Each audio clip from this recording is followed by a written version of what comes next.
भारतीय कुस्तीपटू विनेश फोगाटच्या बाबतीत असंच घडलं. सप्टेंबर 2026 मध्ये एशिया ऑलिम्पियाड आहे आणि त्या एशिया ऑलिम्पियाडमध्ये तिला सहभागी व्हायचे, पार्टिसिपेट व्हायचे. पण भारतीय कुस्ती महासंघाने तिला विरोध केला. ती घटना ब्रुजभूषण सिंग शरणच्या मनात कोरलेली आहे. जरी तो आता भारतीय कुस्ती महासंघाचा अध्यक्ष नसला तरी ती संपूर्ण व्यवस्था त्याच्या अधिकाराखाली आहे आणि म्हणून त्या विनेश फोगाट विरुद्ध हे षडयंत्र रचलं जात आहे. असं कोणीतरी म्हटलंय की शेळीसारखं जगण्यापेक्षा 4 दिवस वाघासारखं जगा. छत्रपती शिवाजी महाराज 50व्या वर्षी गेले, जगभर ओळखलं जातंय. छत्रपती संभाजी महाराज 39व्या वर्षी गेले, जगभर ओळखलं जातं. आणि संत ज्ञानेश्वर 21व्या वर्षी गेले, 800 वर्षापूर्वी गेले तरी त्यांना ओळखलं जातं, कारण ते ताठ मानेनं जगले. ज्याच्या हाती सत्ता तो पारधी असं म्हटलं जातं आणि ते वारंवार आपल्याला बातम्यांद्वारे वेगवेगळ्या घटनांमधून आपल्याला ऐकायला मिळतं.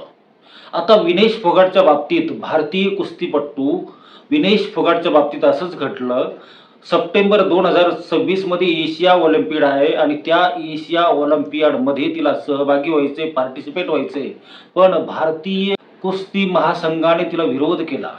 ते हायकोर्टात गेले. हायकोर्टात तिला त्या भारतीय कुस्ती महासंघाविरुद्ध हायकोर्टात लढावं लागलं. हायकोर्टात ती जिंकली आणि कोर्टाने सांगितलं की हिला खेळू द्या, हिची टेस्ट घ्या, इन कॅमेरा टेस्ट घ्या. पण भारतीय कुस्ती महासंघ त्या निर्णयाच्या विरोधात सुप्रीम कोर्टात गेलं. त्यांचं ठरलेलं होतं की विनाश फोगाटला कोणत्याही परिस्थितीमध्ये चाचणी टेस्ट देऊ द्यायची नाही.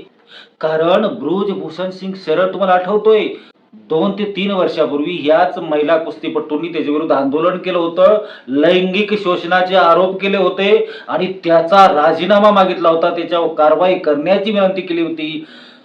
सुप्रीम कोर्टाने सुमोटो कॉग्निजन्स घेतला होता, तरीही त्याच्या विरुद्ध कोणतीही कारवाई झाली नाही. आणि ती घटना ब्रुजभूषण सिंग शरणच्या मनात कोरलेली आहे. जरी तो आता भारतीय कुस्ती महासंघाचा अध्यक्ष नसला तरी ती संपूर्ण व्यवस्था त्याच्या अधिकाराखाली आहे आणि म्हणून त्या विनेश फोगाट विरुद्ध हे षडयंत्र रचलं जात आहे.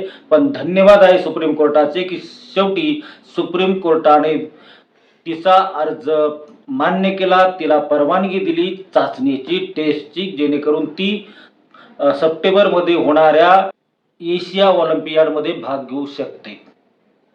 तर मित्रांनो बघा, आपल्या देशामध्ये जर अशा प्रकारचे जर एखादा माणूस ताठ मानेने जगण्याचा प्रयत्न करत असेल तर त्याला कशा प्रकारे त्रास दिला जातो व्यवस्थेकडून, सरकारकडून, हे याचं उत्तम उदाहरण आहे.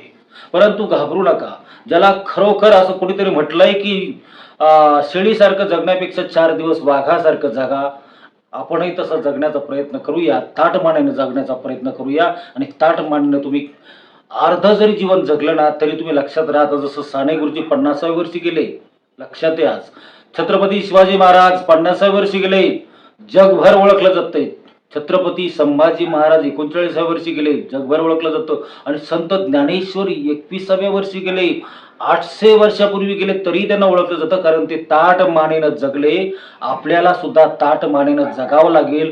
ह्या अशा घाणेरड्या व्यवस्थेविरुद्ध आपल्याला लढावं लागेल, तरच आपलं जीवन सार्थकी ठरेल. मित्रांनो, हा व्हिडिओ तुम्हाला आवडला असेल तर लाईक करा, शेअर करा आणि कॉमेंट्स करायला विसरू नका. माझा चॅनलही सबस्क्राईब करा.